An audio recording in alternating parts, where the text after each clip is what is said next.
Hello student, आप लोग कैसे हैं? आई थिंक आप लोग अच्छे होंगे और आपकी पढ़ाइयाँ जोर तोड़ से चल रही होंगी। जैसा कि आप सभी को ये पता ही है कि अब ठंडी का मौसम आ गया है और थोड़ा सा हमको अपने स्वास्थ्य को ध्यान में रखते हुए अपनी स्टडी को करना है। क्योंकि इसी ठंडी की वजह से मेरा भी जो स्वास्थ्य है वो थोड़ा सा कम अच्छा चल रहा है। मुझे ठंडी बहुत सर्दी लगती है, तो इसलिए हम आपको एक निर्देश देंगे एक टीचर होने के नाते कि आप लोग अपने आप को ठंडी से थोड़ा सा बचा के रखिए। जैसा कि मैंने पहले भी इसके बारे में पहले चर्चा किया था कि इस समय जो मेरे वीडियोस बनेंगे वो न्यूट्रिशन पे बनेंगे। तो आज हम आपको कुछ प्रोटीन के बारे में बताएंगे। जैसा कि आपको पता ही है कि जो मेन 6 पोषक तत्व होते हैं और 6 पोषक तत्वों में जो 5 पोषक तत्व होते हैं जिनका पोषक मान होता है और उसी पोषक मान के हिसाब अकॉर्डिंग वो हमारे लिए वैल्यूएबल होते हैं। तो जल का कोई विशेष पोषक मान तो नहीं होता है, लेकिन फिर भी ये जो 5 होते हैं वो जल के बगैर कोई काम ही नहीं कर पाएंगे।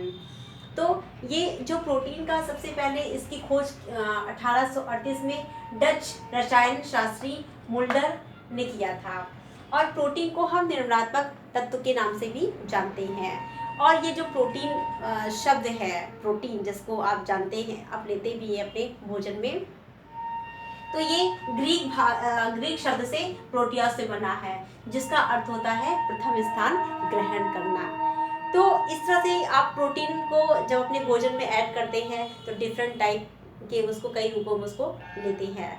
तो जो एक वैल्यूबल जो एक अधिक पोषक मान वाला जो प्रोटीन होता है वो आपको मांसाहारी जगत से ही प्राप्त होता है और जो आपको आंशिक प्रोटीन होता है वो वानस्पतिक जगत से ही प्राप्त हो पाता है। ऐसा नहीं है कि जो लोग नॉनवेज नहीं खाते हैं वो वेजिटेरियन है तो ऐसा नहीं कि वो परिपूर्ण रूप से प्रोटीन को गेन नहीं कर सकते हैं। उसकी भी मतलब ऐसी भी वानस्पतिक जगत में भी ऐसी बहुत सी चीज़ें होती हैं जिसमें एक अच्छी क्वालिटी की प्रोटीन की मात्रा पाई जाती है। जैसे आपका न्यूट्रेला हो गया, सोयाबीन जिसको हम बोलते हैं, और आपका ये क्या बोलते हैं मशरूम की सब्जी हो गई, उसमें प्रोटीन की अच्छी मात्रा पाई जाती है। तो आप इस तरह से वानस्पतिक जगत से भी चीज़ों को लेकर के प्रोटीन अच्छी मात्रा में आप गेन कर सकते हैं। और उसके बाद आपका जो ये प्रोटीन बना होता है उसमें क्या क्या चीज़ें पाई जाती हैं वो आपको हम बताएंगे। इसमें आपका पाया जाता है ये कार्बन है, हाइड्रोजन है, ऑक्सीजन है, नाइट्रोजन, सल्फर, फास्फोरस, ये सारी चीज़ें पाई जाती हैं। जैसा कि मैंने इसके पहले की जो क्लास में बताया था कि आपका जो कार्बोहाइड्रेट होता है और जो वसा होता है इसमें ये 3 चीज़ें पाई जाती है। ये 3 चीज़ें आपके कार्बोहाइड्रेट और वसा में पाई जाती है, तीनों चीज़ें पाई जाती हैं। लेकिन अंतर क्या होता है, मैंने आपको उस दिन अंतर भी बताया था कि उसमें जो आपका कार्बोहाइड्रेट होता है उसमें ऑक्सीजन की मात्रा क्या होती है, ज़्यादा पाई जाती है और वसा में कम पाई जाती है। यही रीज़न होता है कि आपका जो वसा होता है वो लेट से पचता है और आपका कार्बोहाइड्रेट वो जल्दी पच जाता है और आपका जो वसा होता है वो कहीं ना कहीं सॉलिड भी होता है। आपने देखा होगा कि जब हम लोग रोटी सब्जी खा लेते हैं तो वो जल्दी पच जाता है, लेकिन उसी जगह अगर हमने पूड़ी खा लिया, कचौड़ी खा लिया या तेल से बनी हुई, घी से बनी हुई कोई भी चीज़ ले लिया तो वो थोड़ा सा देर से पचता है। और ये जो आपका प्रोटीन होता है इसको अभी मैंने बताया कि निर्माणात्मक तत्व भी इसको कहते हैं। उसका रीज़न क्या है कि जो भी हमारे बॉडीज़ की जो मांसपेशियां हैं उसका निर्माण होता है।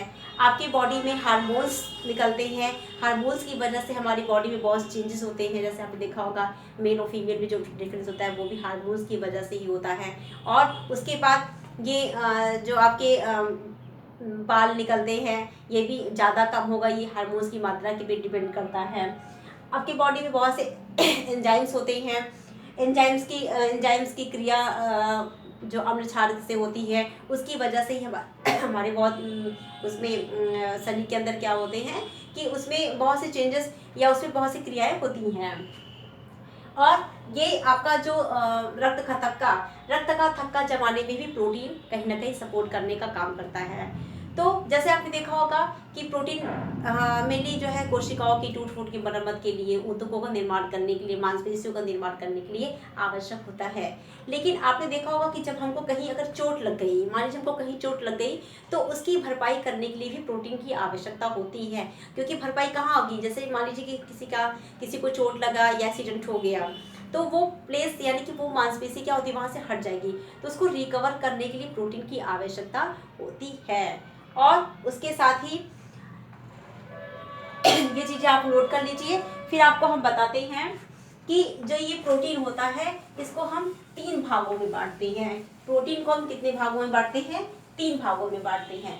सबसे पहले हम इसको बांटते हैं उत्तम या पूर्ण प्रोटीन। उत्तम या पूर्ण प्रोटीन। पूर्ण प्रोटीन देखिए, प्रोटीन को हम स्पेशली 3 भागों में बांटते हैं। एक उत्तम या पूर्ण प्रोटीन, आंशिक प्रोटीन, और दूसरा क्या होता है?